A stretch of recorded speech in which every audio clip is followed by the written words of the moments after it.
All right, Gabe, thank you very much. And joining us now is Dr. Anthony Fauci, the face of the U.S. response to the virus. He's the longtime director of the National Institute of Allergy and Infectious Diseases. Dr. Fauci, good morning. Good to see you again, sir. Good to be with you. Over the weekend on one of the Sunday shows, you were very direct. You said, we are still struggling to get this virus under control. Is that still the case this morning? Yes, it is, I would say, because as you can see, the deaths, the number of deaths and the cases that we're seeing right now are really validating what we said, that this is going to be a very bad week on the one hand. But on the other hand, as you can see, there are some glimmers of hope, particularly when you look at the situation in New York, where the number of hospitalizations, requirements for intensive care and intubation over the last few days have actually stabilized and starting to come down. So even though we're seeing that increase in deaths, as we've seen, unfortunately, like yesterday was the worst day for deaths that we've seen thus far. But what feeds that is the number of new cases. And I believe, and many do, that the mitigation, the physical separation that we've initiated is starting to have a real effect now. So we are hoping, with cautious optimism, that at the same time we're in for a bad week, we're going to start to see a turnaround. So we need to just hope that that happens. I think it will. Yeah. Is that the flattening of the curve that everybody so famously talks about in New York? Are we seeing the flattening of the curve in this first initial hotspot? You know, I don't want to jump the gun on that, Savannah, but I think that is the case. You want to see a steady several-day program and profile like that. I think that's what's going on. I'm always very cautious about jumping the gun and saying, well, we have turned the corner. But I think we are really looking at the beginning of that, which would really be very encouraging. We need that right now. The initial projections, which took a lot of people's breath away, was potentially 100 to 240,000 deaths in this country. Now we have data, not just models, but actual data to plug in and assess. Do you think the number of fatalities in this country will be significantly lower than the 100,000 to 240,000 first projected? I do, and I believe that the mitigation, I think the American public have done a really terrific job of just buckling down and doing those physical separation and adhering to those guidelines. As I've told you on this show, models are really only as good as the assumptions that you put into the model.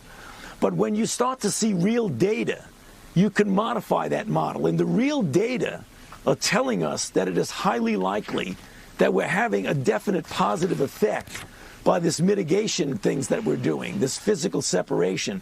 So I believe we are going to see a downturn in that, and it looks more like the 60,000 than the 100 to 200,000. But having said that, we better be careful that we don't say, okay, we're doing so well, we could pull back. We still have to put our foot on the accelerator when it comes to the mitigation and the physical separation. You weighed in on a theory that's been floating around that perhaps the number of fatalities related to COVID-19 is being inflated because people are actually dying of other things. What's your read on that theory? You know, Savannah, there is absolutely no evidence that that's the case at all. You know, I think it falls under the category of something that's very unfortunate, these conspiracy theories that we hear about. Every time we have a crisis of any sort, there's always this popping up of conspiracy theories.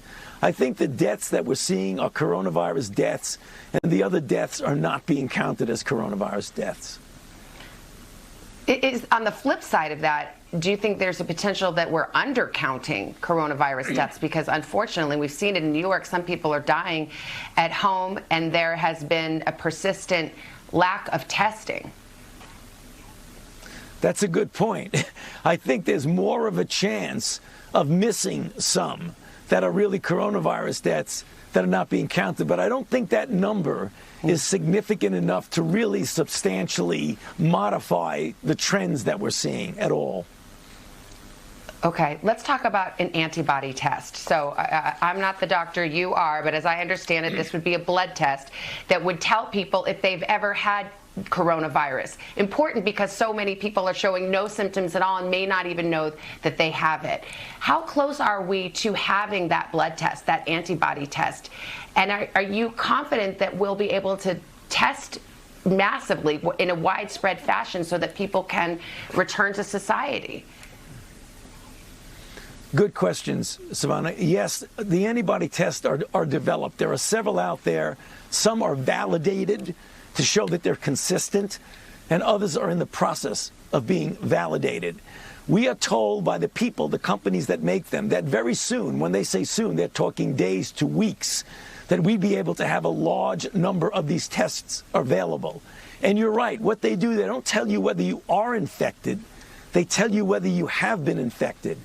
And the answer to that is important because it not only tells you what the penetrance of infection has been in society, there may be many people out there, and I suspect there are a fair amount, that have been infected, were asymptomatic, and didn't know it.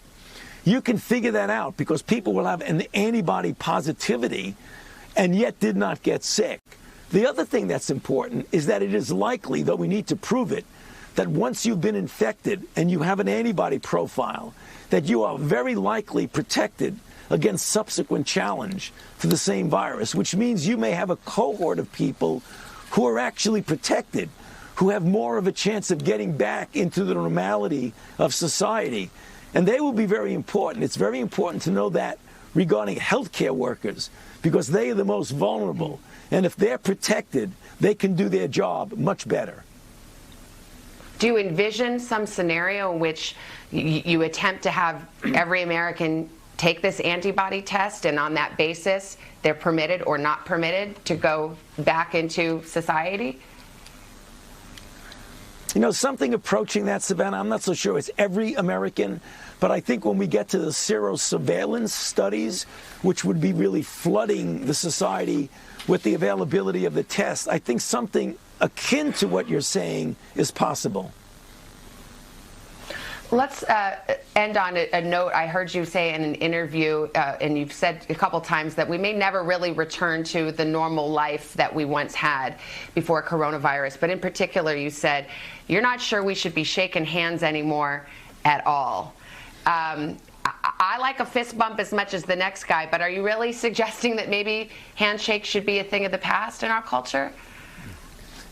You know, in a perfect world, when you're dealing with the potential for this terrible ordeal that we're going through right now, knowing that hands and hands to face do it, that would be something that I think would hopefully be attainable, but I don't think it will be. I mean, I said that, you know, somewhat serious and some not realizing that that likely will never happen. What I really wanted to tell people is that when you're talking about getting back to normal, we know now that we can get hit by a catastrophic outbreak like this. The whole world can. We've been talking about this. You know, what's your nightmare that keeps you up at night? A new respiratory infection that is easily transmissible and that has the capability of high morbidity and mortality. And here we are. So that's really what I meant by the world not getting back. Now we know in real time it has happened, and it can happen again. So we really need to be prepared to respond in a much more vigorous way.